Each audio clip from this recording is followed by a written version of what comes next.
Hello les amis, j'espère que vous allez bien. Aujourd'hui on se retrouve dans une big vidéo, j'annonce dès le départ, allez vous prendre à manger, un goûter, à boire, un café, peu importe, parce que ça risque de durer un petit moment puisque aujourd'hui on va comparer des produits pas chers vs des produits plus chers, des dupes en fait, et tout ça sur le site Beauty Bay qui sponsorise cette vidéo, donc c'est vraiment cool puisqu'en fait ils m'ont laissé carte blanche sur le sujet, donc trop cool. Je me suis dit je vais vous faire une vidéo comme ça, je sais que ça vous plaît plutôt bien quand on compare comme ça des produits pas chers et des produits plus chers, et donc forcément tous les produits viennent du site Beauty Bay.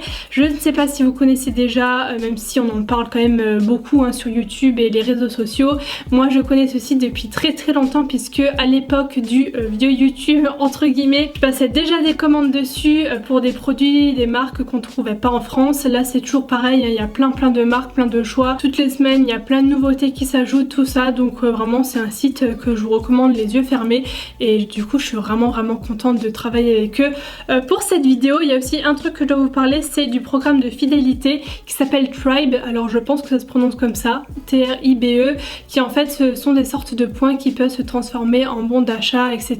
au fur et à mesure. Donc je vais commencer par le premier dupe de la marque Jouer, marque que je n'ai jamais testé encore, donc ça va être une première, j'en ai entendu beaucoup parler. Pareil pour l'autre d'ailleurs que j'ai jamais testé encore, la marque LA Girl, pareil j'en entends parler, c'est une marque petit prix assez connue, mais j'ai jamais rien testé, donc du coup on va pouvoir comparer ces deux là. J'ai comparé ce qu'ils disaient dans la description des produits et c'était très semblable en fait, juste le prix qui est quand même pas le même. Je vous mettrai à chaque fois les prix dans l'écran parce que avec le nombre de produits que j'ai à tester je me souviens plus du tout, donc à chaque fois ce sera affiché. Alors je vais commencer par appliquer celui-là du côté donc pas cher, qui est le LA Girl, qui s'appelle Pro Coverage, comme ceci. Voilà, d'ailleurs ça me fait bizarre de ne pas avoir de vernis sur les doigts, j'ai pas encore eu le temps d'aller faire mon semi-permanent, donc il est ni liquide ni épais, en fait c'est vraiment un entre-deux.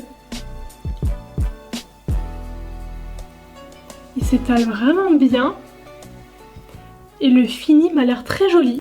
Ouais, parce que du fait qu'il soit pas très épais, mais du coup ça laisse un fini très, comment dire, on voit pas, il n'y a pas d'effet de matière quoi. Bon, je pense que la différence se voit, là très clairement, on voit la différence. Je le trouve vraiment pas mal couvrant pour la fine couche que j'ai mis, donc ça c'est vraiment cool. C'est vrai que moi j'aime pas trop les fonds de teint très épais qui te font une grosse couche, là c'est assez fin, mais pour autant ça a bien camouflé quand même mes rougeurs, tout ça, ça a bien unifié.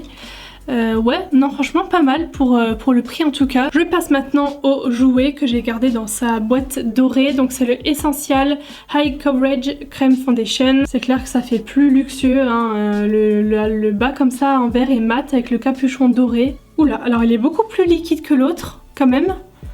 Pas aussi liquide que le fond de teint, les fonds de teint vous savez en goutte comme ça, mais quand même. Bon, la couleur est un tout petit peu plus foncé.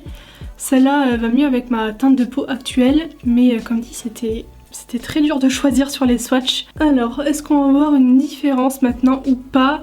Ouais, alors déjà dans le miroir je vois que le jouet est légèrement plus couvrant quand même que l'autre, mais ça joue pas grand chose. On voit la peau au niveau des yeux où j'ai pas passé de fond de teint. Faut vraiment regarder de près pour voir des différences, mais là dans mon miroir moi je vois le même partout. Ils ont tous les deux aussi cet effet un tout petit peu flouteur, surtout au niveau des pores ici, à côté du nez, tout ça. Mais finalement au niveau de la teinte j'ai l'impression que celui-là c'est légèrement oxydé. Parce que là il n'y a plus de différence, plus tellement. Ensuite je passe à l'anti-cerne. Là j'ai encore une fois du jouet VS Milani, d'ailleurs qui est encore fermé. Le Milani c'est le Conceal Perfect. J'avais déjà testé le fond de teint qui est pas mal couvrant mais aussi pas mal épais. Et le jouet du côté cher, donc c'est le Essential High Coverage Liquid Concealer, donc c'est celui qui complète le fond de teint, c'est de la même collection. Et le tube est très joli aussi, pareil que le fond de teint, vert mat avec le bouchon comme ça doré. Déjà je trouve qu'il se blende très facilement. Voilà pour ce côté là. Et maintenant le jouet. Alors l'embout est beaucoup plus gros, style un petit peu Shape Tape vous savez.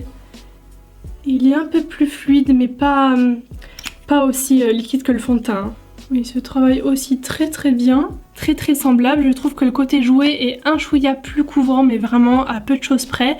Là on voit un peu plus, vous savez, le creux de la cerne, mais je pense que si j'en rajoute un petit peu, ça égalisera. Mais sinon, concernant le fini, on dirait que j'ai mis le même des deux côtés. Je trouve que ils sont assez fins, on voit pas beaucoup d'effet de matière. Peut-être un peu plus de ce côté-là, l'effet, vous savez, petit point, mais qui se voit pas de loin. Maintenant, on va comparer deux poudres, une de chez BH Cosmetics, du côté pas cher, et du côté cher, une de chez Nabla. Pour la Nabla, j'aime bien l'emballage et tout, ça change. En fait, ça s'ouvre comme ça, par le devant. Est-ce que je vais arriver à vous montrer? Oui, voilà. Tadam! Voilà, comme ça. Il y a un miroir dedans, donc ça c'est cool. Et la poudre, donc qui floute, qui matifie, tout ça. Et la BH Cosmetics, c'est exactement pareil. Matte Finish Pressed Powder. Hop, et l'intérieur, pareil, on a aussi un miroir et la poudre. C'est exactement présenté pareil.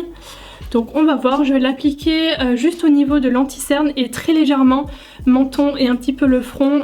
Moi j'ai une peau sèche donc j'ai pas vraiment besoin de poudrer, de beaucoup poudrer mon teint. Il y a d'ailleurs une petite éponge dans la BH Cosmétique qu'on trouve pas dans l'autre, donc c'est peut-être un petit plus. Alors oui, moi j'y vais toujours avec un gros pinceau un peu pointu comme ça. Du coup c'est hyper rapide. Franchement la différence se voit à fond hein, des deux côtés. Je sais pas si d'ici vous verrez comment c'est flouté là. Pareil de l'autre côté, on va voir si celle-là marche tout aussi bien ou pas. Oula. Alors celle-là, my god, oh, elle est encore plus poudreuse que l'autre. Hein. Ah ouais, il faut vraiment y aller mollo parce que du coup ça en prend beaucoup trop. Bah là pareil, hein, direct ça a super bien flouté. Regardez maintenant comment c'est joli de ce côté là aussi. Ah non c'est pareil, c'est vraiment pareil, je pourrais même pas dire laquelle a le mieux flouté tout ça, c'est exactement la même chose donc tant mieux. Ensuite je passe au bronzer. Alors là ça a été un peu dur de choisir parce que au niveau des teintes, il n'y a jamais trop les mêmes sous-tons, tout ça c'est très dur je trouve de trouver un dupe 100% exact pour le bronzer. J'en ai pris deux qui sont différents comme ça visuellement mais qui je pense peuvent se ressembler une fois appliqués sur la peau. Donc pour le côté pas cher, un produit de la marque Misslin, donc c'est le Beach Please Holiday Hooray, ça c'est la teinte je crois. Donc bronzer et contour. L'autre c'est le fameux bronzer Kevyn Aucoin. J'en ai entendu parler beaucoup de fois. Le packaging c'est vrai que ça fait très luxueux. Il y a un effet un peu d'ombré rouge là, je sais pas si ça se verra. Et l'intérieur est comme ça avec un miroir et le bronzer. Donc je sais pas si vous verrez au niveau de la teinte, c'est légèrement différent. Je vais vous les mettre à côté. Il y en a un qui est quand même plus prononcé que l'autre, mais c'est vrai que sur le site ça se voyait pas. Malheureusement, sinon j'aurais peut-être pris une teinte plus foncée pour l'autre, mais à l'écran on aurait cru les mêmes quoi. Donc je me dis si j'en prends légèrement de celui-là, ça risque de rendre pareil sur la peau, on verra. Alors je vais y aller mollo parce que je sais pas du tout. Bon par contre l'effet est très joli. Hein. Ah ouais par contre là, pareil que pour Nabla, c'est extrêmement poudreux, je vais essayer de vous montrer ça. Est-ce que vous verrez la poudre là tout partout et sur le pinceau? J'espère que ça va pas tout gâcher. Ah non ça va. Oh, j'adore la couleur aussi. Vous voyez une fois que je pose les deux des deux côtés là même au niveau du front, je sais pas si vous verrez vraiment une différence quoi. De loin franchement il faut vraiment regarder de près pour le voir. Déjà là dans le miroir je le vois pas forcément. Donc les deux sont vraiment bien. Par contre celui-là est très poudreux, voire même un peu trop. C'est dommage parce que l'autre est parfait en fait niveau texture. Maintenant je passe à l'highlighter. Malheureusement j'ai pas de dupe à tester pour cette marque là parce que j'ai uniquement des produits de la marque propre à Beauty Bay. Ils ont leur propre marque avec des produits teint et des produits pour les yeux. Pareil pour les palettes, j'ai uniquement des palettes Beauty Bay forcément puisque la vidéo est en partenariat avec eux. Ils m'ont envoyé leurs produits quand ils en avaient tout simplement. Donc là pour l'highlighter c'est cool parce qu'ils m'ont quand même envoyé une palette et encore deux highlighters à part. Donc franchement ils ont été hyper généreux. Donc je vais commencer avec la palette qui s'appelle Living My Best Light. D'ailleurs la marque est cruelty free et vegan. Il y a le petit sigle lapin vous savez ici donc encore mieux. Et donc regardez-moi cette beauté. Donc déjà on a un miroir et les teintes, my god comment c'est trop joli. Regardez-moi ça quoi. Ensuite on a des petites boîtes comme ça donc qui sont pareilles de la même gamme. Donc ce sont des highlighters en gelée. Première fois que je vais tester ça donc j'espère que je vais arriver à les appliquer. Ça c'est la teinte qui s'appelle Shimmering Stardust. La texture m'a l'air quand même originale, regardez-moi ça. Alors ça se ressemble, l'autre c'est légèrement plus doré.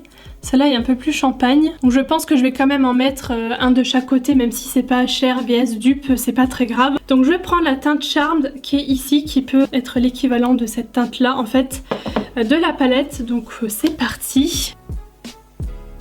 Oh, qu'est-ce que c'est beau. Elle est magnifique cette teinte. Est-ce que je vous éblouis?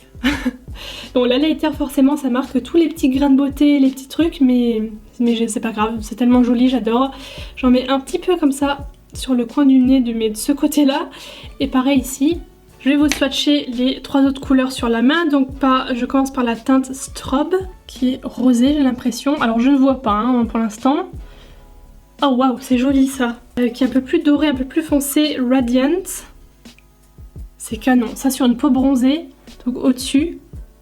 Regardez-moi ça, cette lumière. Et je termine par la teinte Shine Bright qui est un peu plus rosée, un peu plus foncée. Un peu trop rosée pour mes goûts, mais si vous aimez les highlighters rosés, écoutez, je pense que vous allez aimer. De l'autre côté, je vais prendre ce petit pot là. Donc c'était la teinte Sparklight Sparkle. La plus claire des deux. Par contre, est-ce que j'y vais au doigt ou pas? J'avoue que je ne sais pas du tout. Oh waouh, ça marque vraiment bien. Je pensais pas en fait que ça marquerait autant. Du coup j'estompe tout de suite pour pas que ça fasse pâter. De loin, voilà ce que ça rend. C'est tout aussi joli que l'autre côté. Hein. Vous me direz ce que vous préférez, même si c'est pas cher vs cher. Et au moins comme ça on peut voir ce que ça donne sur la peau les deux. Maintenant on s'attaque aux yeux. J'espère que vous êtes toujours avec moi et que vous n'en avez pas marre parce que je vous dis la vidéo est longue aujourd'hui. Donc comme je vous ai dit, Beauty Bay ils ont leur marque et donc du coup quand il s'agit de produits de leur marque ils m'ont envoyé uniquement ça. Donc du coup j'ai pas de palette de dupe là pour les yeux, mais j'ai quand même le choix puisqu'ils m'ont envoyé 3 palettes différentes de donc leur marque Beauty Bay. Une géante. Oh waouh, elle est magnifique. Oh, elle est magnifique. Pour les fans de couleurs chaudes, je pense que vous allez aimer. Ensuite il y en a 2 petites. La première elle est comme ça. Tada, donc en fait c'est la petite sœur hein, de l'autre. L'autre la nude mat, donc je pense qu'il sera mat. Ouais c'est ça, donc pour le coup celle-là c'est vraiment la palette basique de mat nude à avoir je pense. Hein. Donc aujourd'hui pour le make-up du jour, écoutez j'ai envie de tester celle-là hein, parce qu'elle est juste trop belle. Donc je commence avec la teinte New Penny, donc qui est un bronze hein, tout simplement assez moyen que je vais mettre au milieu de ma paupière mobile. Oh, bien sans surprise la couleur est là. Ensuite je vais prendre la teinte Ruby Slippers, c'est une teinte qui m'attire, je sais pas pourquoi, elle a l'air sublime. On dirait limite un rouge sur la paupière, c'est trop bizarre. Pourtant je vous assure j'ai pas pris la teinte d'à côté, hein. Elle est nickel, je sais pas si ça se voit. J'ai bien pris celle-là, mais une fois sur la paupière, ouais ça rend vraiment rouge quoi. Dans le coin interne maintenant je vais prendre la teinte All That Glitters qui est un champagne hein, tout simplement. Je vais peut-être y aller au doigt pour voir ce que ça fait une fois au doigt. Très joli. Petit champagne. Donc pour le creux et donc pour l'estompage, je commence par prendre la teinte Honey Roast. Ça marque bien, ça marque même mieux au pinceau que les fards irisés je trouve. Ensuite pour le milieu, je vais essayer de prendre quelque chose d'un peu plus orangé. Donc je vais prendre la teinte Koi ou Kua, je sais pas trop comment ça se prononce. Ouais en fait les fards mat sont même plus pigmentés que les fards irisés, regardez-moi ça. Comment ça se voit direct. Et ensuite pour dégrader ce violet rouge, on ne sait pas trop, je vais tenter 2 choses. En premier la teinte Siesta qui est un peu comme mon t-shirt, un peu un vieux rose comme ça foncé. Et le Carpe Diem qui est donc le rouge framboise là, ultra pop de la palette, je vais voir ce que ça donne. Donc voilà où j'en suis et avant de passer au ras de cils, je me suis dit que j'allais peut-être sortir la palette que j'avais déjà reçue de Beauty Bay pour un fard jaune parce que je me dis que pour mettre ici un petit peu, pour dégrader le coin interne, ce serait pas mal de tester un fard jaune. J'avais fait un make-up avec le rose, je pense que vous vous en souvenez, et du coup là il y a le jaune. Ah ouais purée, je pensais pas que ça se verrait autant. Par contre c'est ouf, ça me fait grave ressortir ma cicatrice que j'ai là. Je sais pas si vous verrez un trait comme ça qui descend, je m'étais coupée il y a quelques années. Du coup là, je sais pas si c'est le fait de mettre du rose un peu dessus, du rouge, mais ça la fait grave ressortir, mais c'est pas grave. Du coup, je passe au ras de cils, donc pour ça je vais changer de teinte. Je vais tester celle-là, la teinte Lust. Je vais venir compléter avec la teinte Tango. Et pour dégrader ça, je vais prendre la teinte Hot Sauce. Oui mais écoutez, j'en ai terminé pour les yeux, j'ai adoré travailler avec cette palette. Toutes les teintes sont pigmentées, même plus les mats que les irises, qui est souvent rare quand même, c'est souvent l'inverse. Maintenant je passe à un nouveau dupe, donc dans la version pas chère on a le Line Art Matte Eyeliner Pen de LA Girl encore une fois. Et du côté plus cher on retourne chez Jouer avec le Kitten Liner. Alors le LA Girl est très particulier, je n'ai jamais vu ça concernant le packaging. Au premier abord ça semble assez classique mais en fait pour tirer le truc dehors il faut appuyer sur les deux machins ici je pense, ouais voilà, et sortir la mine qui est une mine classique, hein, voilà, pas trop longue ni trop courte. Et l'autre est relativement simple hein, avec les petites taches comme ça genre de léopard un petit peu. Au niveau de la pointe c'est exactement la même mais vraiment.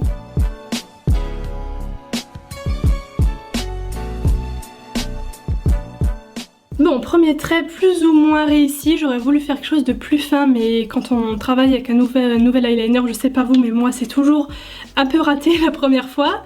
Et donc on va voir ce que donne l'autre. Je préfère celui-là, donc le Jouer. Pourquoi? Parce qu'il est un peu plus fluide au niveau de la matière, ça se voit quand on l'applique en fait, la pointe s'assouplit un peu plus, vous savez, c'est moins rigide que l'autre qui est un peu trop dur selon moi, mais l'autre glissait aussi, hein, franchement c'est à quelques détails près. Et voilà, sinon c'est exactement le même noir, ils sont tous les deux très intenses etc. Donc franchement ils sont quand même bien tous les deux. Ensuite je passe au mascara, avant-dernier produit, vous inquiétez pas c'est bientôt terminé. Donc on va comparer encore une fois un produit de LA Girl et un produit de chez Aiko, voilà. Donc le LA Girl c'est le Wispy Mascara et la brosse a l'air pratiquement pareil aussi, un peu courbée vous savez sur les deux. Bon là j'avoue que ce qui me fait un peu peur c'est les espèces de poils qui sont comme en tourbillon, je sais pas si vous voyez comme en ressort là comme ça m'a l'air bizarre donc j'espère que ça va pas faire de pâté. L'autre c'est un mascara que j'ai déjà testé il y a plusieurs mois, que j'ai terminé déjà il y a longtemps et que j'avais adoré. Donc c'est celui-là de chez Aiko, je vous ai pas montré. C'est le Black Magic Mascara. Vous voyez c'est pas, la forme est pas tout à fait la même donc on va voir. J'espère que l'autre je vais bien l'aimer aussi parce que celui-là vraiment je vous dis je l'adore. Oh c'est bizarre. Les gars ils appliquent absolument rien sur les cils mais genre vraiment. Il n'y a rien du tout. Genre il y a deux pauvres cils là qui sont noirs mais sinon le reste absolument pas donc je suis un peu déçue. Écoutez je vais mettre les deux, hein, enfin celui-là des deux côtés. Bon bah voilà je pense que là c'est 1000 fois mieux hein, quand même. Il fait de super cils, il sépare bien, il fait la longueur du volume. Enfin ça fait vraiment un effet faux cils, sur moi en tout cas je peux que vous le conseiller. Et je vais terminer par les glosses. Alors j'en ai 3 puisque celui-là il m'a envoyé en plus. Je l'avais pas demandé dans ma liste de produits. Il m'a envoyé en plus. Donc écoutez c'est un Jeffree Star. Je vous le montrerai hein, pour le coup. La petit souci je pense ça va pas être 100% des dupes parce que encore une fois sur les swatchs sur le site ça semblait la même teinte. Mais en fait il y a quand même des sous-tons qui changent un petit peu. Après avoir porté ça risque de se ressembler quand même. Donc du côté petit prix j'avais choisi le Misslin, le Love at First. Donc le Boost Volumizing Gloss en teinte Plump It Up qui est comme ceci, donc un vieux rose voilà qui passe vraiment bien pour tous les jours, tout ça. Et encore une fois chez Jouer du côté cher, c'est vrai que j'ai beaucoup de produits Jouer mais j'avais trop envie de tester la marque, ça fait hyper longtemps. Lip gloss avec huile de noix de coco, brillant à lèvres, ultra pigmenté et vous voyez que la couleur est quand même plus foncée donc après à voir sur les lèvres mais en comparant comme ça c'est quand même différent mais sur le site je vous assure que c'était la même chose quoi. Oh il se voit quand même hein. Ça c'est limite un rouge à lèvres liquide hein. Bon voilà les deux, on voit la différence quand même. Celui-là est un peu plus rosé, c'est un rose un peu plus clair et celui-là est un peu plus foncé. Mais en tout cas les deux sont très jolis, les deux sont très pigmentés quand même, c'est limite la couleur qu'on voit dans le tube hein, vraiment. Donc écoutez, j'en ai enfin terminé pour cette big vidéo, hein, je vous l'avais dit dès le début. Donc j'espère que ça vous aura plu. Moi je trouve qu'on a quand même découvert des pépites là dans cette vidéo. Et les palettes Beauty Bay sont vraiment super cool, que ce soit celle pour le teint et celle pour les yeux. Je trouve le make-up très joli là, ça change. N'hésitez pas à liker si c'est le cas, ça fait toujours plaisir. À me rejoindre sur Instagram, Twitter, tout ça. Les liens sont comme d'hab en barre d'infos. Et à vous abonner à ma chaîne si mes vidéos vous plaisent. Je vous fais des bisous et je vous dis à très bientôt. Bye.